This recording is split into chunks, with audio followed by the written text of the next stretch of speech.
Break के बाद समय स्पेशल में आपका स्वागत है। आधुनिक दौर में युवा मनपसंद जीवन साथी की तलाश में तमाम मैट्रिमोनियल का सहारा ले रहे हैं और फिर विधि विधान से शादी भी कर रहे हैं।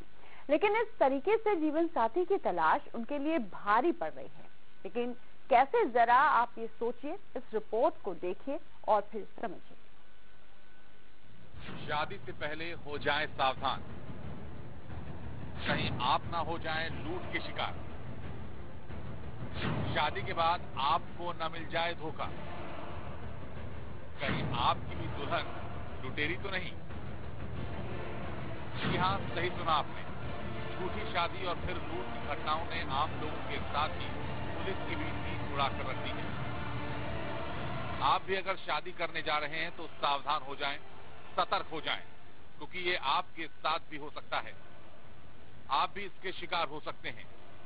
कहीं आपकी होने वाली दुल्हन लुटेरी तो नहीं, क्योंकि एक नहीं बल्कि दो जिलों से जो खबरें आई हैं वो काफी चौंकाने वाली हैं।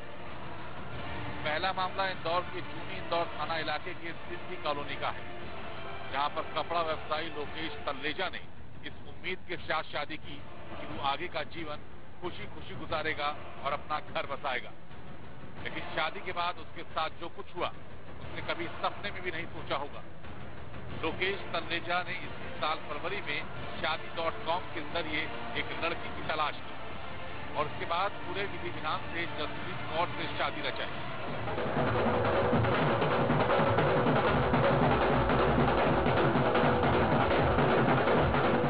लेकिन शादी के कुछ दिनों बाद ही महिला ने अपना रंग दिखाना शुरू कर दिया और लोकेश पर पैसों के लिए दबाव बनाना शुरू कर दिया।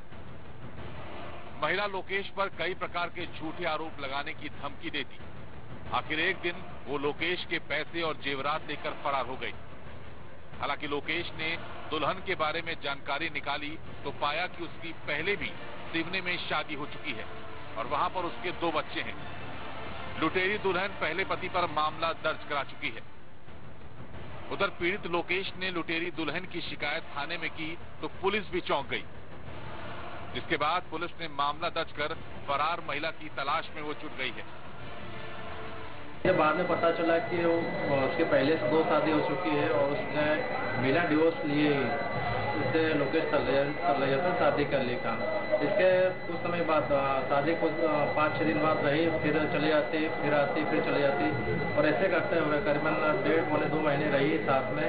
और इसी दौरान वो अपने मायके पैसे और ज्वेलरी, उसमें सोने की टाप, मंगलसूत्र थे, ये भी लेके चली गई। और उसका एक मुंह बोला भाई था बाबर खां, वो और जसप्रीत कौर लोकेश तल्लेजा को 498 के झूठे केस फंसाने की धमकी देके पैसे भी ले चुके हैं। लुटेरी दुल्हन का दूसरा मामला आगर मालवा जिले में भी सामने आया है, जहां पर शादी दुल्हन ने पहले तो रामपुर के बालाराम लोहार से शादी की और शादी की रात ही मां की तबीयत खराब होने के बहाने दूल्हे बालाराम से 80,000 रुपए ऐंठ ली। शादी के अगले दिन दुल्हन ने भागने की कोशिश की, लेकिन बालाराम को वो झांसा नहीं दे पाए। कुछ दिन बाद बालाराम अपनी नई नवेली दुल्हन के साथ आगर आया तो दुल्हन ने फिर भागने की कोशिश की। इस बार भी बालाराम ने उसे देख लिया तो दुल्हन ने बालाराम पर उसे बेचने का आरोप लगा दिया और हंगामा कर दिया। हालांकि जब पुलिस ने जांच शुरू की तो बालाराम ने शादी के सबूत पेश किए। तो शादी की थी हमने, कोर्ट में लिखा पड़ी की थी। लिखा पड़ी कोर्ट में जाके। हाँ। फिर क्या हुआ?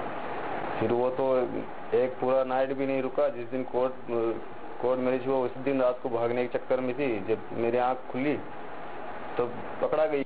मुझे शादी करना थी। मेरे रिश्तेदारों ने कहीं से भी कैसे भी करके लड़की लेके आए बाहर से। उस लड़की के साथ मेरा साथ जो लोग आए थे उन लोगों ने मेरा उसके साथ एग्रीमेंट करवाया और मुझसे 1.5 लाख रुपए लिए। एग्रीमेंट हो गया हमारा। वो लड़की मेरे साथ रहने लगी। 10-12 दिन तक वो लड़की मेरे साथ रही। हम रात को सोए हुए थे। सुबह उठ के मैं देखता हूँ लड़की मुझे दिखती नहीं है। सामान उथल पुथल पड़ा था। मैंने आसपास भी पूछा, किसी को कुछ पता नहीं था उसके बारे में। इसके बाद मेरे घर में जो कीमती सामान रखा हुआ था, ज्वेलरी रखी हुई थी, पैसे रखे हुए थे, वो भी गोल थे, वो भी नहीं मिले मुझे। पुलिस की जांच में मामला परत दर परत खुलता चला गया और फिर ये सामने आया कि लुटेरी दुल्हन ने बालाराम से लूट के इरादे से ही शादी की थी। महिला का स्टेटमेंट अलग है, पुरुष का स्टेटमेंट अलग है। महिला के बताए अनुसार महिला से इस पुरुष ने जो है वो जबरन शादी की और जबरन जो है उसे बंधक बना के रखना चाहता था। उधर पुरुष का स्टेटमेंट ये है कि महिला के घर वालों ने पुरुष से जो है कुछ पैसे लेकर के वो उसे महिला की शादी करवाई है। शादी करने के लिए युवा वेबसाइट्स का सहारा ले रहे हैं, लेकिन इन साइट्स की आड़ में कुछ ऐसे भी हैं जो युवाओं को ठगने और उन्हें लूटने का काम कर रहे हैं। ऐसे में हमारी अपील है कि शादी करें